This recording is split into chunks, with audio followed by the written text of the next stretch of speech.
meninggalkan berhias. Dikhawatirkan seorang suami yang lama meninggalkan istrinya kemudian pulang tanpa pemberitahuan sebelumnya, dapat istrinya kok rambutnya kusut, pakaiannya seperti itu, nggak bersolek, mungkin timbul rasa apa? Nggak suka. Akhirnya terjadi perceraian. Bisa terjadi seperti itu. Tapi kalau memberitahu sebelumnya, ini bapak mau pulang misalnya, ya, itu nggak mengapa. Baik lewat surat atau lewat orang lain atau mungkin telepon atau yang lainnya. Yang penting ada pemberitaan. Seperti di sunnah yang mahjuroh, sunnah yang jarang diketahui oleh apa? Manusia. Karena memang sebagian orang nggak ngerti sunnah ini dan melakukan pelanggaran yang seperti ini, sehingga terjadilah apa yang terjadi. Padahal seorang istri sudah lama menanti suaminya, ketika pulang ternyata suaminya timbul kebencian, ya, karena ya kondisinya tidak seperti ketika dulu, ya, ketika suaminya ada di sisinya, tidak bersolek misalnya, ya, acak-acakan rambutnya, acak-acakan misalnya pakaiannya, ya, sehingga kurang menarik, sehingga timbul ketidaksukaan dari suami. Disebutkan dalam hadis riwayat Muslim dari Jabir ibn Abdullah radhiyallahu anhu qala, naha Rasulullah sallallahu alaihi wasallam ayatruka ar-rajulu ahlahu lailan. Nabi alaihi salatu wasallam melarang seorang masuk kepada istrinya di malam hari. Maksudnya di sini pepergian yang lama. Kalau misalnya suaminya pergi salat Isya kemudian pulang, ya enggak masuk di sini, ya. Atau misalnya pergi biasa, pergi pagi nanti malam maghrib, ya, atau Isya dia pulang dari kerja, ya. Itu biasa. Yang dimaksudkan di sini wanita yang ditinggal lama pergi oleh apa? Suami. Kalau mau pulang, suami ngasih tahu. Apakah lewat surat, apakah SMS atau telepon atau pemberitaan, ya, melalui orang atau semisalnya, sehingga istrinya pun persiapan. Istrinya pun apa? Persiapan. Dan ketika dahulu ada sahabat yang menyelisihi sunnah ini, subhanallah, Allah SWT menguji mereka. Ketika Nabi dan para sahabat pepergian lama kemudian pulang, Nabi mengatakan jangan ada dari kalian masuk kepada istrinya di malam hari. Mungkin di zaman itu alat komunikasi masih apa? Sulit, nggak seperti sekarang kan? Bisa dikatakan masing-masing rumah sudah ada alat komunikasi yang gampang sekarang. Ternyata ada dua orang yang menyelisih, ya, perintah Nabi ini. Waliyadzubillah, keduanya mendapatkan istrinya sedang bersama laki-laki lain. Sedang mendapatkan istrinya sedang bersama apa? Laki-laki lain. Tapi ya bukan berarti setiap perempuan ditinggal suaminya mesti dia sama laki-laki lain. Tidak. Artinya bertepatan waktu itu dia diuji oleh Allah seperti itu. Apa namanya? Ini diantara sebab ya seorang itu, diantara akibat seorang itu melanggar ya sunnah Rasul alaihi wasallam. Kemudian diantara faedah kisah tadi, bolehnya memberi nama pada hari pertama kelahirannya. Boleh. Karena anak tadi diberi nama, kan lahir malam, pagi harinya dibawa kepada Nabi, langsung diberi nama. Jadi boleh seorang itu memberi nama anaknya pada hari pertama kelahiran. Di antara dalil yang lain adalah hadis Ar-Rasul alaihi salatu wasalam yang maknanya tadi malam lahir anak laki-laki, anak saya yang laki-laki, dan saya memberi nama dia dengan Ibrahim. Kan berarti pemberian nama pada hari pertama kelahiran. Ini boleh. Walaupun yang disunahkan itu apa? Hari ke-7. Dan ketahuilah bahwa hendaknya seorang itu memberi nama anaknya dengan nama yang baik. Karena nama itu membawa arti. Jika tidak benar orang yang mengatakan apa arti sebuah nama. Nama itu punya arti. Dan nama yang baik biasanya menyesuaikan orang yang baik. Sehingga barang siapa yang memberi nama anaknya dengan nama yang padanya ada bentuk kemaksiatan harus dirubah. Misalnya seorang memberi nama anaknya dengan Abdu Ar-Rasul, hambanya Ar-Rasul harus dirubah. Karena nggak boleh seorang memberi nama pada sesuatu yang padanya ada penghambaan pada selain Allah. Ganti misalnya Abdullah, Abdurrahman dan semisalnya. Kemudian tidak boleh seorang memberi nama anaknya yang padanya ada bentuk menyerupai orang-orang musyrikin. Ya, nama-nama musyrikin. Jangan. Demikian pula memberi nama anak dengan nama para tauhid. Tauhid ini para pimpinan-pimpinan kesesatan seperti Fir'aun, Abu Lahab, ya, Qarun, ini jangan. Dan boleh seorang memberi nama anaknya dengan nama para nabi. Buktinya Nabi Muhammad memberi nama anaknya siapa? Ibrahim. Kemudian juga sahabat Abdullah bin Salam ketika anaknya dibawa di hadapan Nabi diberi nama Yusuf. Anaknya diberi nama seperti Nabi Yusuf dan yang lainnya. Demikian pula tidak boleh seorang menamakan anaknya dengan nama yang mengandung arti kesialan. Yang mengandung arti kesialan. Misalnya seorang menamakan anaknya, dahulu ada seorang namanya Hazan. Hazan itu artinya adalah kaku atau keras. Ketika Nabi alaihi salatu wasallam menegurnya, kamu ganti nama kamu ini Hazan. Hazan itu artinya keras, kaku. Kata Hazan, enggak mau. Ini nama bapak saya, Ini yang memberi nama itu bapak saya enggak mau merubah. Subhanallah. Cucunya bercerita, senantiasa kekakuan ada pada keluarga kami. Ketika mbah kami atau kakek kami dahulu disuruh merubah namanya oleh Nabi, enggak mau. Dengan alasan ini nama pemberian orang tua, enggak mau merubah. Padahal artinya jelek. Hazan, Hazan itu bisa sedih atau kaku. Kemudian ternyata dari keturunannya banyak yang peranginya kaku. Ini bukti bahwa nama itu punya arti. Keliru orang mengatakan apa arti sebuah nama. Dan paling bagusnya nama adalah Abdullah dan Abdurrahman. Abdullah dan Abdurrahman. Kemudian tidak boleh menamakan anak dengan nama-nama yaitu surat Al-Quran. Namakan anak Al-Baqarah. Namakan anak Toha. Ada anak Toha. Itu nama surat. Ada mengatakan bahwa Toha ini adalah nama dari nama Nabi alaihi salatu wasallam. Memang As-Sakhawi dalam kitabnya Al-Qaulul Badi menyebutkan sekian banyak nama dari Nabi. Di antaranya adalah Toha dan Yasin. Tapi ini enggak ada riwayat yang kuat. Yang kami tahu tidak ada riwayat yang kuat bahwa nama beliau Toha dan Yasin. Di antara nama beliau itu Ahmad. Itu memang Ahmad, Muhammad, Al-Aqib, Al-Hashir, Al-Mahi. Itu di antara nama beliau. Tapi Toha misalnya atau Alif Lam Mim, ini bukan. Nah. Kemudian di antara faedah kisah tadi seorang suami membantu istrinya. Lihat Abu Talhah. Ketika istrinya mau melahirkan, dijaganya, dirawatnya. Bagaimana tidak cinta seorang istri jika suami itu seperti ini. Ngerti apa yang dibutuhkan. Seorang suami ikut membantu istrinya. Nah, ketika kita hidup di zaman yang umumnya orang sudah menganggap makmur, terkadang yang membantu istrinya bukan lagi suaminya, tapi siapa? Pembantunya. Tentu sangat-sangat berbeda. Sentuhan kasih sayang seorang suami. Bagaimana seorang istri tidak merasa bangga ketika suaminya ikut bersama mencuci pakaian. Senang kan? Tentu nanti tugas yang lainnya dikerjakan. Setiap hari bareng sama istri nyuci pakaian terus. Artinya seorang istri merasa terhormat dengan seperti itu. Suami tahu capeknya istri. Ini di antara hal yang menjadikan seorang istri itu terus melekat kecintaannya kepada suami. Lihat Fatimah binti Ar-Rasul alaihi salatu wasallam kurang apa? Dia putrinya Nabi dan istrinya seorang jawara, Ali bin Abi Thalib. Tapi dia tetap membantu suaminya. Menumbukkan biji korma. Bisa dibayangkan kalau numbuk padi mungkin biji korma kan atasnya seperti apa? Keras. Ditumbuk sampai tangannya itu lecet-lecet. Kemudian dia mengatakan, ya Rasulullah, tolong carikan pembantu untuk meringankan Fatimah ini. Fatimah ngeluh pada bapaknya.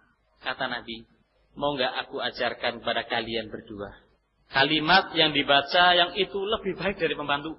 Kalian berdua kalau mau tidur membaca tasbih 33, tahmid 33 dan takbir 34. 100. Bukan Nabi bakhil tidak mau mencarikan pembantu, tapi Nabi ingin mengajari anaknya menjadi anak yang tangguh.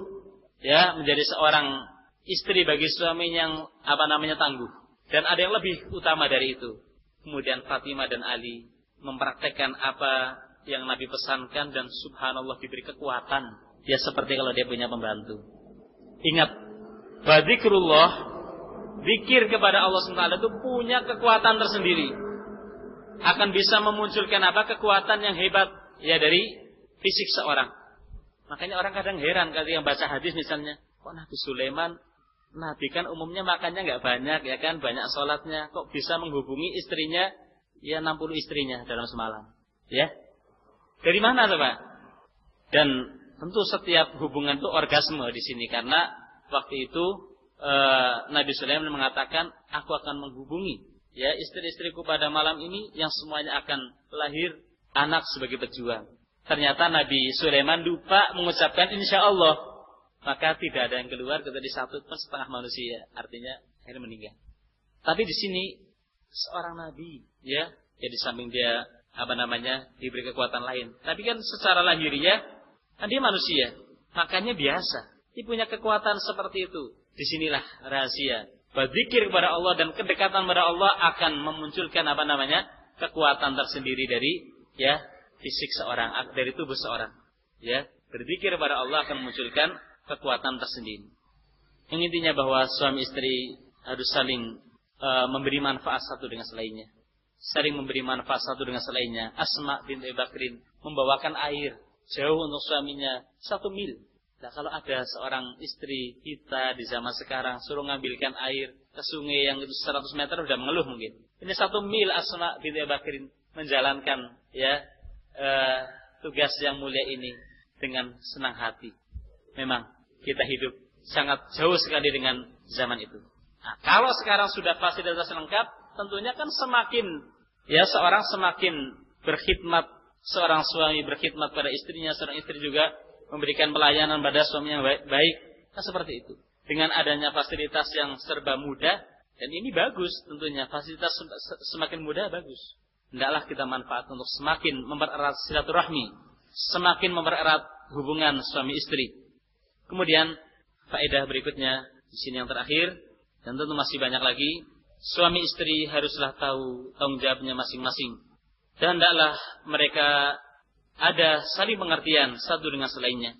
Ketika seorang istri menjalankan kewajibannya terhadap suami, maka surga sudah ada di hadapan mukanya. Rasulullah alaihi salatu wasallam bersabda yang artinya kurang lebih seperti ini. Apabila wanita itu salat 5 waktu, puasa bulan Ramadan, menjaga kehormatannya, menjaga kemaluannya, dan mentaati suaminya, maka ia akan masuk surga dari pintu mana saja yang dia inginkan. Seorang wanita yang dia salat 5 waktu, puasa Ramadan, enggak banyak, ya.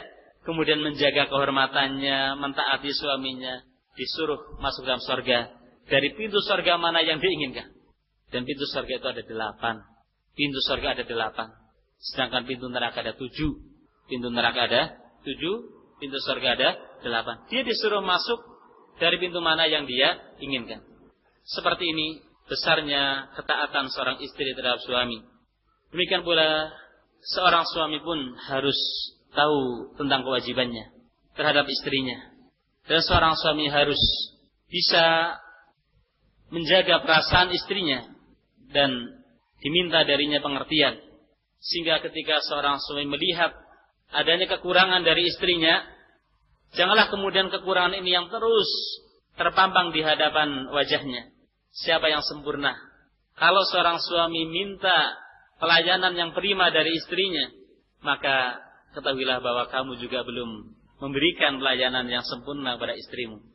Kalau seorang mukmin, seorang suami melihat kekurangan yang ada pada istrinya, tutuplah kekurangan ini, karena dia masih punya kelebihan yang banyak. La yafraku mu'minun mu'minatan. Janganlah seorang mukmin dia mencela seorang mukminah, seorang suami mencela istrinya, membenci istrinya. In kariha minha khuluqan radiya minha khuluqan akhar. Kalau dia tidak suka dari istrinya satu perangai, dia mungkin akan suka perangai yang lain. Mungkin kamu punya seorang istri yang punya kekurangan, misalnya ngantukan sudah. Ini istri saya kok ngantukan banget. Tapi kalau kamu di sisi yang lain, Masya Allah. Kalau masak, ngalahkan masakan Padang. Jangan tersinggung ya, ngalahkan masakan Padang. Ya, kalau nyuci luar biasa, nyetrikanya melipis, rumahnya bersih. Kita lihat sisi yang lainnya. Kalau kita cuma lihat dari sisi, kamu ini ngantukan, gak berguna kamu. Ya, jangan seperti itu. Kamu pun ada kekurangan. Siapa yang sempurna? Dahulu dikatakan kamalul hali minal muhal. Ingin cari yang sempurna, yuk sesuatu yang apa? Mustahil. Masing-masing orang ada kekurangannya. Kemudian Berarti beberapa faedah dari kisah Ummu Sulaim ya sudah kita sebutkan. Kemudian kita akan sebutkan biografi singkat tentang Ummu Sulaim dan suaminya Abu Talhah. Ummu Sulaim adalah Ummu Sulaim binti Milhan ibnu Khalid ibn Zaid al-Ansariyah al-Khazrajiyah. Dia ini ibunya sahabat Anas bin Malik. Dan namanya itu diperselisihkan. Ada yang mengatakan Sahlah, ada yang mengatakan Romilah, Rumaisah, Mulaika, Hunaisah, ada yang mengatakan Humaiso atau Ar-Rumaiso. Dan ini yang terkenal. Dan apa yang tertulis di pamflet itu keliru. Ya, yaitu apa? Ruqayyah itu keliru. Yang benar yang terkenal itu Rumaiso. Namanya apa? Rumaiso. Tapi terkenal dengan kunyahnya. Banyak dari sahabat yang terkenal dengan kunyahnya, namanya sebagian orang nggak kenal. Abu Bakar misalnya, siapa yang tahu namanya? Jarang kan? Abu Bakar jarang yang tahu. Namanya adalah Abdullah bin Utsman, itu Abu Bakar. Abu Hurairah namanya Abdurrahman bin Sakhr. Ummu Sulaim ini terkenal kunyahnya sudah. Dia namanya adalah Rumaiso atau Al-Gumaiso.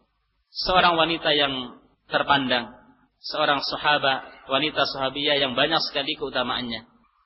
Ketika dia masuk Islam dan mengajari Anas, yaitu anaknya, untuk mengucapkan la ilaha illallah, dimarah oleh suaminya yang pertama, yaitu Malik, dengan mengatakan, kamu jangan rusak ya anak ini. Maka dia katakan, aku tidak merusak. Diajari tauhid kok merusak.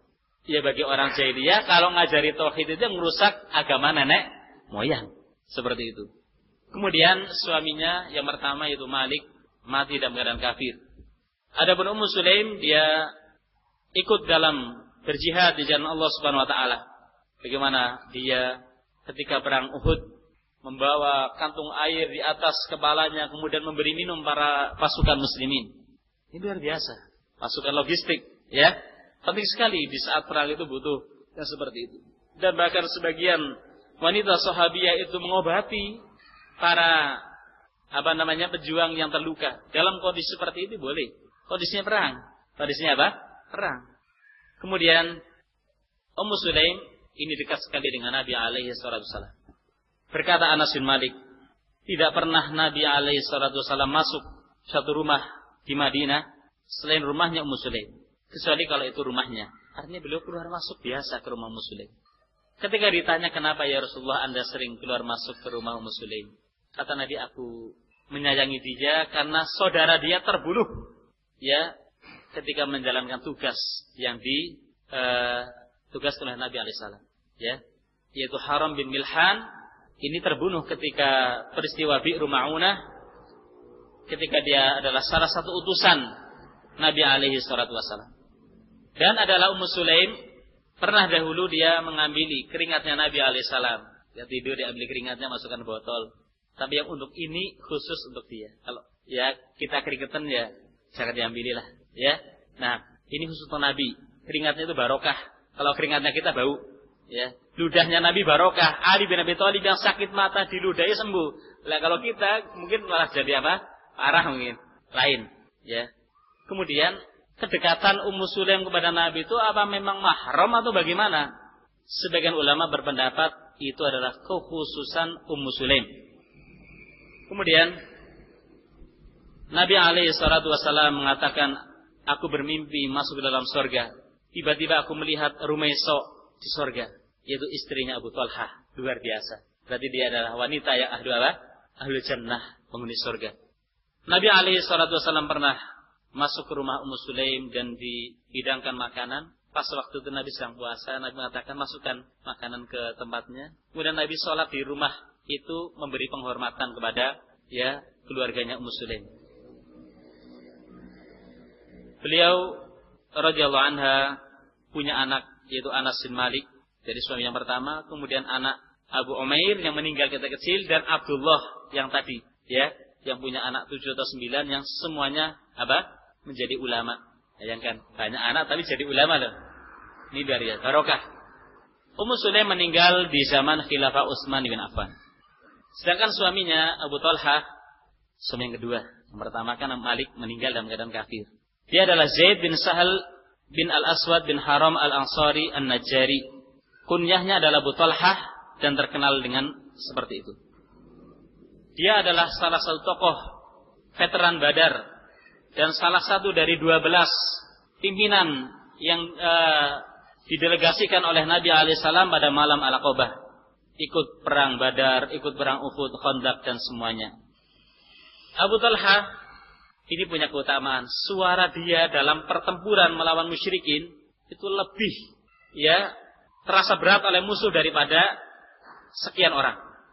Suara Abu Talha dalam pasukan itu lebih baik daripada 1000 orang. Terkadang dengan suara tertentu musuh itu gentar. Dahulu di zaman Nabi ada seorang penyair yang terkenal sekali, Hasan bin Thabit. Ini kalau diterjunkan di medan perang dengan syair-syairnya disebutkan itu musuh itu mentalnya jatuh. Masing-masing orang punya keahlian untuk memperjuangkan agama ini. Abu Talha melihatkan perjuangan yang luar biasa ketika perang Uhud, di mana mata-mata musuh seluruhnya tertuju pada Nabi dan ingin membunuh Nabi. Maka di sini perjuangan yang luar biasa dari Abu Talha.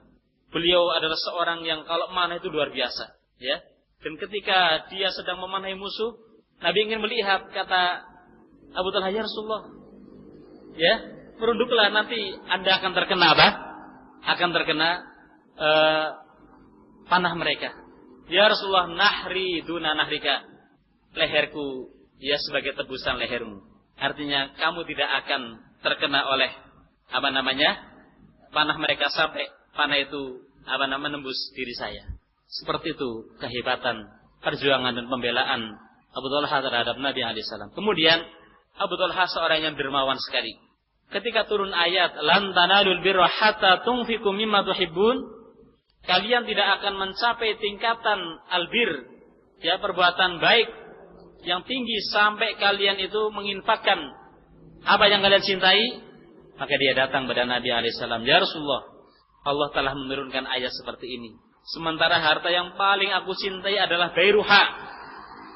Bairuha adalah kebun yang ada di pusat kota Madinah, yang di dalamnya ada kolamnya. Itu kebun yang paling dicintainya. Ya Rasulullah, aku jadikan Allah sebagai saksi. Aku jadikan kamu sebagai saksi bahwa kebun saya lillahi ta'ala.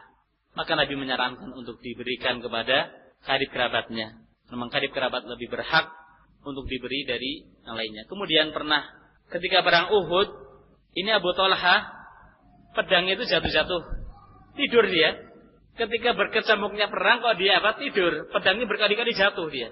Kan luar biasa. Sedang berkecamuknya perang malah tidur. Gak ngerasakan ngerian. Ini barokah. Sedangkan keramat Abu Talha, suaminya Ummu Sulaim, dia seorang pejuang yang sampai tua pun terus ingin berperang. Padahal anak-anaknya mengatakan, wahai bapak, kamu sudah berjuang bersama Nabi, bersama Khalifah Abu Bakar, Umar. Sudahlah, anak-anak nanti akan mewakilkan. Kata orang tuanya tidak. Kata Abu Talha, tidak, saya akan berjuang. Ketika dia naik perahu, dalam keadaan dia berjihad, meninggal di atas perahu. Pasukan ini mencari pulau untuk mengubur, nggak mendapatkan, seminggu nggak dapatkan pulau. Seminggu sudah seminggu jasadnya masih utuh. Kalau korban Sukhoi berapa hari? Ini seminggu masih utuh jasadnya, nggak berubah. Ini adalah karomah bagi Abu Talha. Demikian apa yang bisa saya sampaikan pada siang hari ini. Sebelumnya ada pertanyaan, kalau ada yang bisa menjawab Sebelum saya ditanya, saya mau tanya dulu. Apa doa seorang mukmin kalau dia tertimpa musibah? Coba kalau ada yang bisa jawab. Nunjuk apa? Terus? Seperti itu? Allah ma'jurni fi musibati wa akhlif li khairan minha. Baik. Siapa yang tahu nama Ummu Sulaim dan suaminya dan apa maharnya? Namanya siapa yang tahu? Satu ya Rumeso, terus suaminya Talha, maharnya masuk Islam. Baik. Masih ada lagi? Baik. Ada pertanyaan?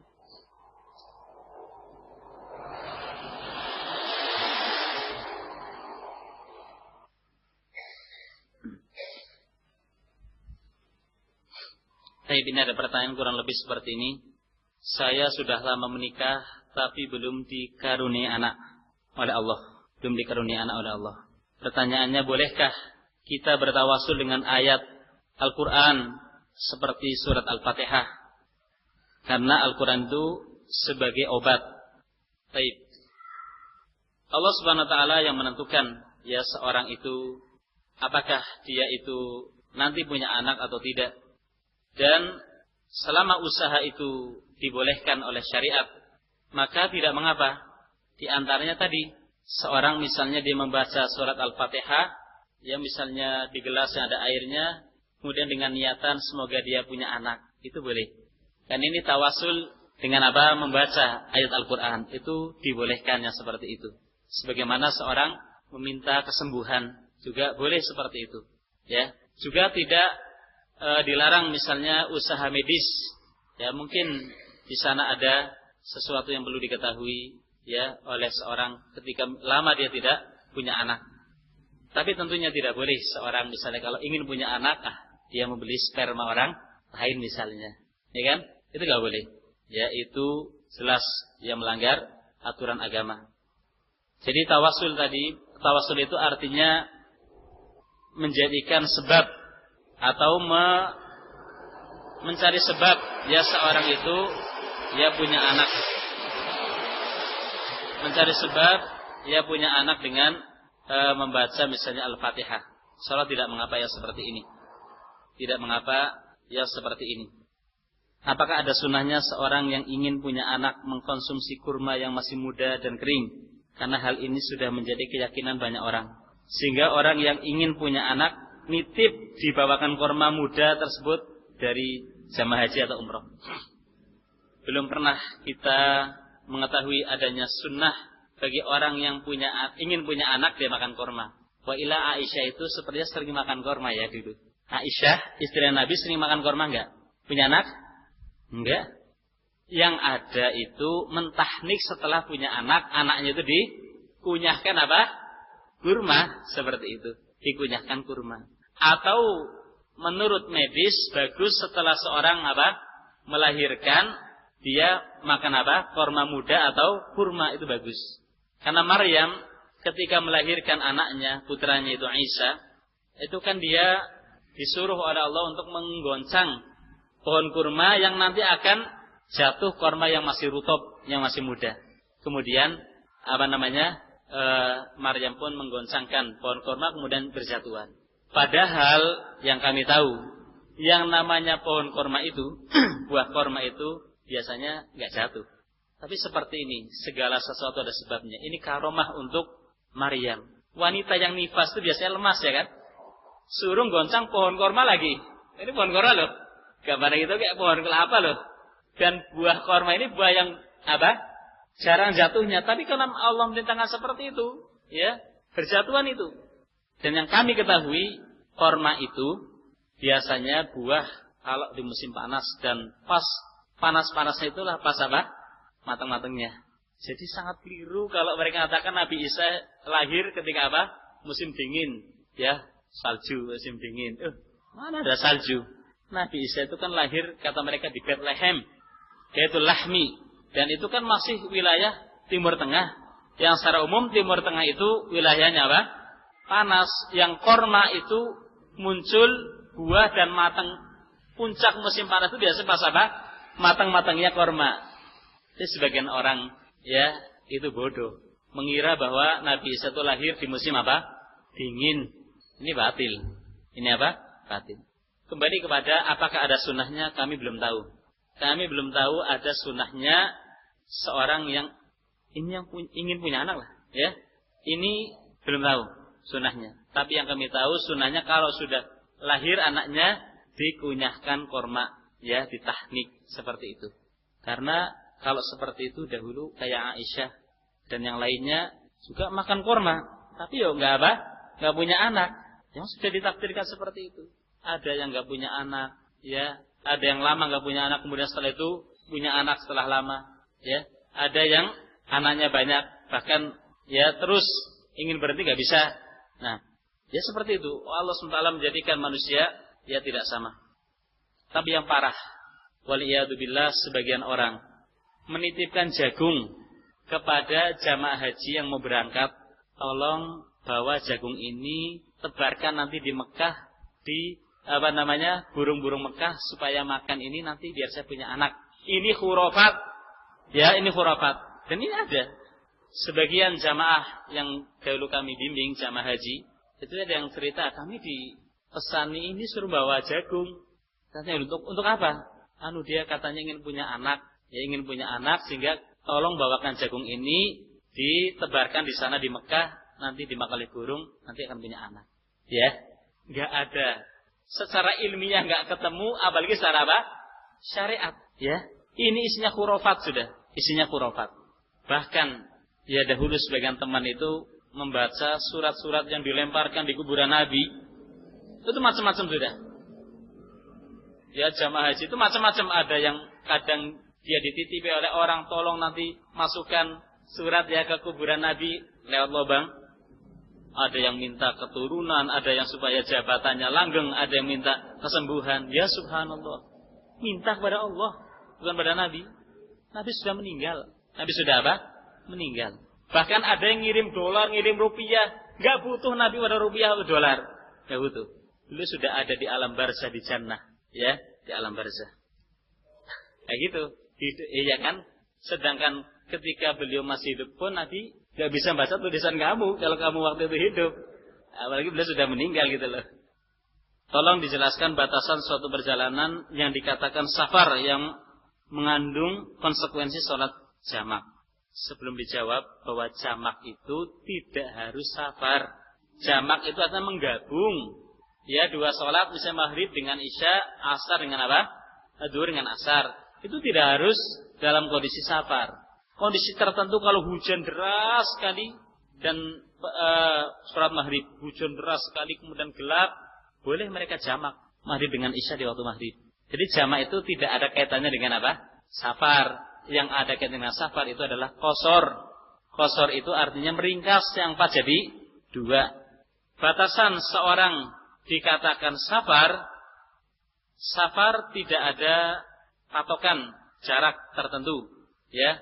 Yang ada adalah menurut kebiasaan orang tersebut atau di daerah tersebut. Berarti misalnya seorang ingin bepergian dari sini ke suatu kota atau wilayah, kalau menurut orang situ sudah apa? Dikatakan safar, maka itu sudah dihukumi apa? Safar bepergian. Seperti itu. Jadi nggak ada patokannya, apakah 85 kilo ya atau 3 kilo, tidak ada patokannya. Kembalinya kepada adat. Seperti itu ulama mengatakan setiap hukum yang tidak ada pembatasannya dari syariat, maka dikembalikan pada adat kebiasaan. Contoh yang gampang saja. Kamu nyuruh orang untuk membetulkan kamar mandi. Kerja 2 hari misalnya. Kamu nggak mengatakan dari awal gajinya berapa. Kemudian kamu gaji 2 hari itu 10.000. Punya hak nggak bagi orang yang kerja itu menuntut 2.000? Punya hak. Karena umumnya orang kerja bisa 2 hari telah sehari 35 berarti kan 70 ya kan. Dia punya hak untuk menuntut. Kamu nggak bisa mengatakan, kan saya nggak mengatakan, ya kan kamu tidak bersyarat, untung kamu mesti kasih 10.000. Nggak bisa seperti itu. Sesuatu yang memang ya tidak ada ketentuannya dari syariat itu dikembalikan pada adat kebiasaan, pada adat kebiasaan. Apakah dengan jarak kilometer ataukah dengan kebiasaan seorang atau uruf masyarakat? Satu contoh, apakah jarak 30 km itu safar atau tidak, misalnya dari Cilacap ke Kroya di sini 30 ya. Biar kita tidak bermudah-mudahan tapi juga tidak mempersulit diri. Kalau jamak tidak harus itu safar, ya. Kalau qasar dah baru. Kemudian masyarakat sana daerah Kroya misalnya, kalau ke Cilacap itu sudah menganggap safar belum? Umumnya gitu loh. Hah? Belum? Ya masyarakat sana yang bisa menghukumi, ya yang masyarakat setempat. Andai kata ya, belum, ya boleh saja dijamak tapi 4 rakaat. Andai kata, ya belum berarti kalau mau dijamak boleh, tapi tetap apa? 4 rakaat. Kalau belum, kalau sudah ya sudah. Ya kembalinya ke masyarakat sana. Bagaimana statusnya hubungan nasab antara anak yang terlahir di luar nikah dengan lelaki yang telah menyebabkan dia terlahir, gitu ya? Karena ada anggapan bahwa anak itu bukan anaknya dengan tidak boleh jadi wali dan tidak mendapat waris. Mohon penjelasan. Kalau anak itu lahir di luar nikah, maka anak itu dinasabkan kepada ibunya. Walaupun misalnya betul-betul spermanya itu sperma laki-laki itu.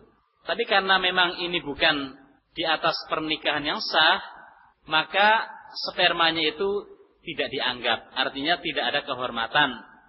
Sehingga kalau seperti itu konsekuensinya dia nggak dapat waris nanti dari anak yang itu. Karena itu spermanya itu bukan dalam ikatan pernikahan, sehingga tidak dianggap sebagai bapak kandung.